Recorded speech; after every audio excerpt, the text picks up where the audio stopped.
Students, मैं miss Shabana आज class 5 subject Hindi lesson 4 पंच परमेश्वर कहानी पढ़ाऊंगी। पंच परमेश्वर, परमेश्वर का मतलब होता है भगवान। तो यहाँ पे भगवान का कहने का मतलब है जब गांव में कुछ मारपीट होता है, लोग जब आपस में मारपीट करते हैं या फिर घर में किसी का चोरी होता है, जब वो पकड़ा जाता है तो उसे क्या करते हैं, उसे शहर में अदालत में लाया जाता है, कोर्ट में लाया जाता है उसका फैसला करने के लिए। लेकिन गांव में उसे कहाँ ले जाते हैं, पंचायत ले जाते हैं। पंचायत, गांव में पंचायत होता है जहाँ पर जो उस गांव में जो लोग गुनाह करते हैं या फिर कुछ बुरा काम करता है उसे पंचायत में फैसला मिलता है। तो वहाँ पे गांव का जो पंचायत का जो हेड होता है उसको मुखिया कहते हैं, और गांव के कुछ लोग मिल करके उस पंचायत को बनाता है, और पंचायत जो फैसला करेगी उसे सबको मानना पड़ेगा। तो यहाँ पर दो दोस्त है, एक है जुम्मन शेख और एक अलगू चौधरी। दोनों में बहुत गहरी मित्रता थी, दोनों बहुत अच्छे दोस्त थे। और दोस्ती का मतलब ये नहीं है कि अगर मेरा दोस्त गलत है तो उसका साथ देना है। यहाँ पर पंचायत का मतलब होता है अगर तुम्हारा दोस्त गलत है तो उसे भी क्या दो, सजा दो, उसका अपने दोस्ती का पक्ष लेना है। वहाँ पर सिर्फ सच्चाई का साथ देना है, और इसी सच्चाई पे आधारित अभी हम लोग ये कहानी पंच परमेश्वर पढ़ेंगे। जुम्मन शेख और अलगू चौधरी में बहुत पक्की दोस्ती, बहुत गाढ़ी मित्रता थी दोनों में, और उनकी साझे में खेती होती थी। साझे का मतलब होता है दोनों का आधा, मतलब साझेदारी, पार्टनरशिप जिसको कहते हैं।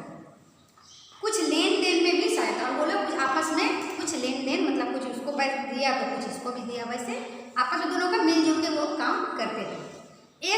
दोनों को एक दूसरे पर क्या था, बहुत अटल विश्वास था। अटल मतलब उस दोनों को एक दूसरे को, उसको भड़काता भी तो वो भड़कता ही था, क्योंकि उन दोनों को एकदम पूरा विश्वास था एक दूसरे का। जुम्मन शेख जब हज करने के लिए गए, जब वो हज करने के लिए गए, जब वो तीर्थ स्थान है, तो अपना घर अलगू चौधरी को क्या कर दिया, वो सौंप दिया। जब जुम्मन शेख हज पे गया तो उसका घर जो है वो देखरेख के लिए किसको दे दिया, अलगू चौधरी को दे दिया। और जब अलगू चौधरी कभी बाहर जाता था तो वो अपना घर जुम्मन शेख को देख रेख के लिए वो दे देता था। उन दोनों के विचार बहुत अच्छे थे, दोनों का विचार आपस में मिलता था। और उनकी मित्रता की शुरुआत कब हुई, उसके जब वो बचपन में दोनों, जुम्मन के पिता जुमराती पढ़ाते, जुम्मन के पिता उन दोनों को क्या करते थे, जब वो छोटा था बचपन में उन दोनों को पढ़ाते थे। जुम्मन शेख की एक बूढ़ी खाला थी, खाला का मतलब होता है मौसी। जुम्मन शेख की एक मौसी थी, उनके पास थोड़ी जायदाद थी, मतलब थोड़ा सा उसके पास खेत था और कुछ पैसा वैसा भी था, परंतु उनके निकट संबंधियों में कोई ना था। लेकिन जुम्मन की जो खाला थी, मौसी जो थी, उसके आसपास में, उसके संबंधी में उसके पास कोई नहीं था। तो जुम्मन ने लंबे लंबे वादे करके वह जायदाद अपने नाम लिखवा दी। और जुम्मन क्या क्या देखा कि इसके आगे पीछे, खाला के आगे पीछे कोई है नहीं, तब उसने क्या किया, वो अपनी खाला को बहला फुसला करके अपने सारा जायदाद को क्या किया, अपने नाम लिखवा लिया। जब तक दान पत्र की रजिस्ट्री ना हुई, जब तक उसका दान पत्रक, रजिस्ट्री मतलब वो जो जमीन जो है वो अपने लिखवाया, जब तक उसकी रजिस्ट्री ना हुई तब तक खालाजान का खूब आदर, वो लोग खूब ध्यान रखते थे, अपनी खाला का खूब ध्यान रखते थे, जब तक उसका वो जायदाद जो है उसके नाम से रजिस्ट्री नहीं हो गया, मतलब वो पूरी तरह से उसका नहीं हो गया। और जब उसे अच्छा से खाना पीना, बहुत टेस्टी स्वादिष्ट खाना उसको खाने के लिए देते थे। और जुम्मन की पत्नी जो थी वो उसका बहुत ख्याल रखती थी। और जैसे ही वो जमीन जायदाद जो खाला का था वो जैसे ही जुम्मन के नाम हो गया, तब जुम्मन की पत्नी और जुम्मन के स्वभाव में क्या आ गया, बदलाव आ गया। वो उनका स्वभाव जो खाला की तरफ जैसे था वैसे नहीं रहा, वो उन दोनों का स्वभाव क्या हो गया, बदल गया। कैसे बदल गया, जुम्मन की पत्नी क्या करती थी, करीबन रोटियां देने के बजाय उसे क्या करती थी, कड़वी कड़वी बातें सुनाती थी। उसको खाने के बजाय उसे कड़वी कड़वी बातें सुनाती थी। किसे? खाला को, मतलब मौसी को। कुछ दिन तक खाला ने सब कुछ सुना, कुछ दिन तक खाला ने सब कुछ सुना, सोची वो ठीक हो जाएगा। पर जब ज़्यादा हो गया, जब वो कुछ सहन नहीं सह पाई, तब जुम्मन से उसने क्या की? शिकायत की। वो सोचा कि उसकी पत्नी की शिकायत वो जुम्मन से किया कि तुम्हारी पत्नी मुझे इस तरह से वो बोलती है। तो लेकिन जुम्मन ने क्या किया? अपनी पत्नी के मतलब अपनी पत्नी की बातों पे वो दखल देना वो उचित नहीं समझा। अब कुछ दिन ऐसे ही रो धोकर काम चलाता रहा। कुछ दिन तक तो ऐसे ही चलता रहा। अंत में एक दिन खाला ने जुम्मन से कहा, जब बर्दाश्त से बाहर हो गया, तब खाला ने जुम्मन से कहा, बेटा लगता है मेरा गुजारा तुम्हारे साथ नहीं होगा। तुम मुझे रुपये दे दिया करो, मतलब तुम मुझे पैसे ही दे दिया करो, मैं अपने से खाना बना लिया करूँगी और खा लूँगी। मैं तुम्हारे साथ अब नहीं रह सकती। तो जुम्मन ने बहुत ढीठ से आकर दिया, रुपये क्या पेड़ पर फलते हैं? तब जुम्मन बोलता है, क्या रुपये क्या पैसे क्या पेड़ पर फलते हैं? खाला पूरा गुस्सा गई। तब फिर वो अच्छे से बोलती है, उसको चिल्ला के नहीं बोलती है, मुझे भी कुछ रूखा सूखा चाहिए कि नहीं? बोला मुझे भी तो कुछ, मेरी भी तो कुछ ज़रूरतें हैं, उसके लिए मुझे कुछ पैसे चाहिए कि नहीं? तो जुम्मन उस पर चिल्ला के बोलता है, तुम्हारे खेतों से आमदनी कितनी होती है जो तुम्हें खिलाऊं पिलाऊं? मतलब तुम्हारे जितने भी खेत हैं उससे कितने पैसे मिलते हैं जो मैं तुम्हें इतना बढ़िया बढ़िया या कुछ खिलाऊं पिलाऊं? अब खाला तब उसकी मौसी जो है वो सोच ली कि अब मुझे कहाँ जाना है? पंचायत में जाना है फैसला करने के लिए। उन्होंने अलगू चौधरी को सरपंच बनाया, मतलब पंचायत का मुखिया जो हेड होता है सरपंच। तो उन्होंने अलगू चौधरी और जुम्मन से क्या था, दोनों दोस्त थे, वो अलगू चौधरी को हेड बनाया, मतलब सरपंच बनाया। और जुम्मन तो खुश हो गया कि वो तो समझ गया कि अलगू तो मेरा दोस्त है, तो उसको तो जुम्मन को तो पूरा विश्वास था कि अलगू जो है उसका दोस्त जो है वो उसके पक्ष में ही उसका फैसला देगा। एक दिन पंचायत बैठी और मौसी सब पंचायत के सामने अपनी सारी बातें रखी, उसके साथ क्या क्या हुआ। तब अलगू चौधरी ने दोनों पक्षों की बातों को अच्छे से सुना और तब उसने क्या किया, जुम्मन शेख से प्रश्न किया। जुम्मन शेख को बोला कि जुम्मन शेख, क्या खाला जो कह रही है क्या वो सच है? तब जुम्मन शेख बोलता है क्या कि इनके खेतों से वो कुछ नहीं बोल पाता है, वो चुप ही रहता है। तब अलगू चौधरी और सरपंच सब जितना पंचायत में लोग बैठे हुए थे सब लोग बोलता है क्या कि पंचों की, मतलब वो सब पंचों की राय है कि खाला जान के खेतों से उतनी कमाई हो जाती है, मतलब मौसी के खेतों से इतनी कमाई हो जाती है कि उसका गुजारा अच्छे से हो सकता है।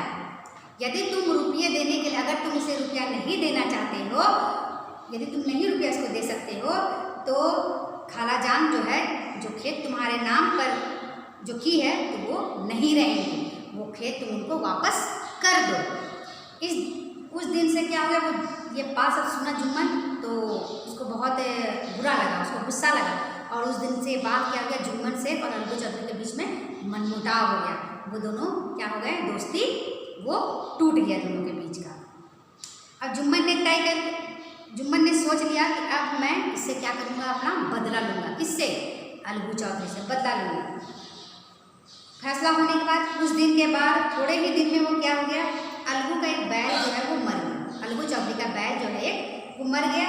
दूसरे बैल, उसके बाद 2 बैल थे जिसमें से एक तो मर गया। अकेले बैल से एक तो खेती हो नहीं सकता था, तो अलगू ने क्या किया, दूसरा बैल जो है वो, उसके पास जो दूसरा बैल था वो क्या कर दिया जाके, एक समझू साहू नाम का आदमी था, उसके पास जा करके वो बेच दिया। और समझू साहू से कहा कि वह बैल का दाम 1 महीने के बाद दे देगा। समझू साहू ने कहा कि ठीक है, तुम वो बैल उसे बेच दिया और बोला ठीक है 1 महीने के बाद मैं तुम्हें इसे दे दूँगा, पैसा इसका दे दूँगा। तो अलगू जो बोला ठीक है, वो मान गया। समझू साहू गांव से अनाज, गुड़ आदि, वो क्या करता था, वो बैल जो था उसका बैलगाड़ी पर अनाज गुड़ सब ले जा करके वो दूर दूर जा करके मंडी में वो ले जा करके बेचता था।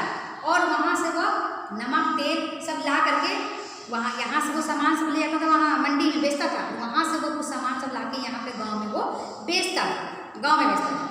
और नया और मजबूत बैल जो था वह दिन में मंडी के लिए 3-4 चक्कर लगाता था। बैल जो था वो समझू साहू के पास जो बेचा था अलगू चौधरी, बैल तो मजबूत था, मतलब हट्टा कट्टा था।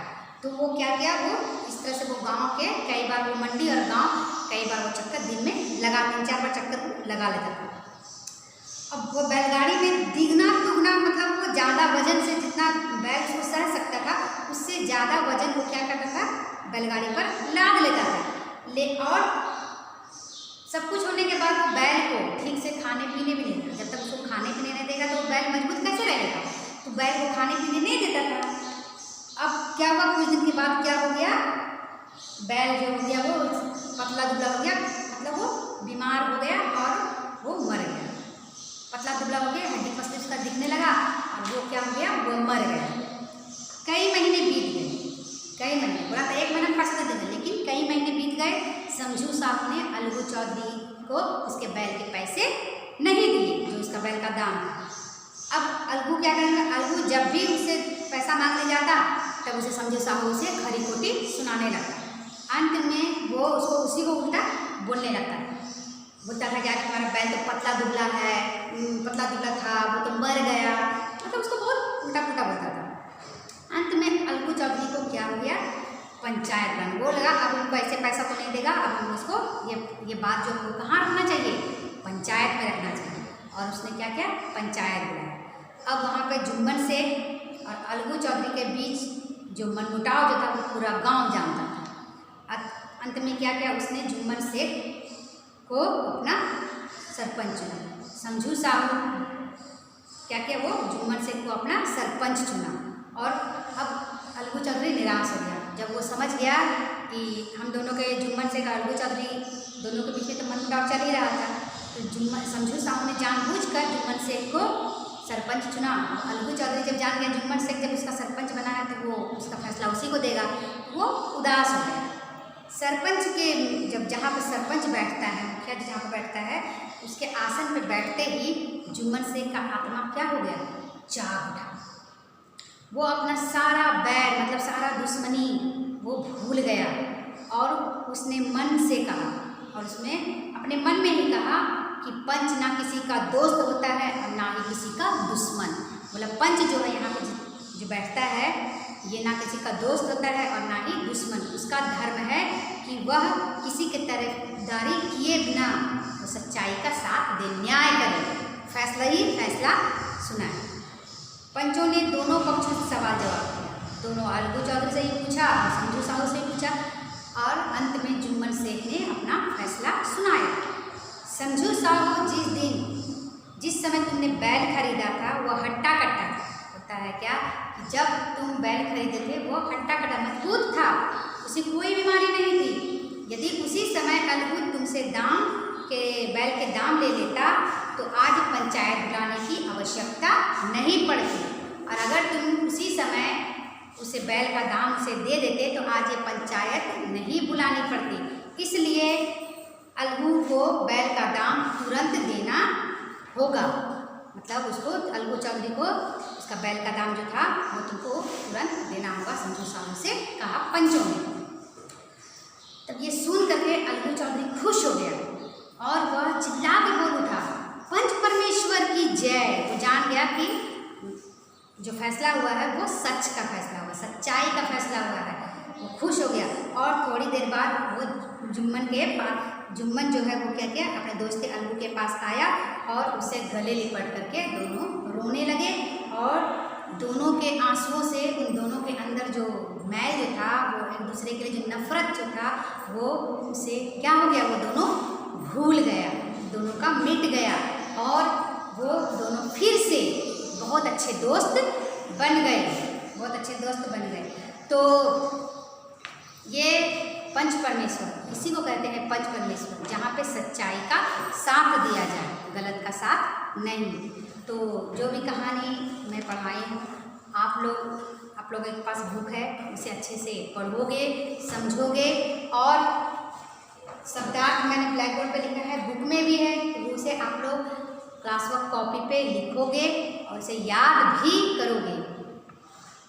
धन्यवाद।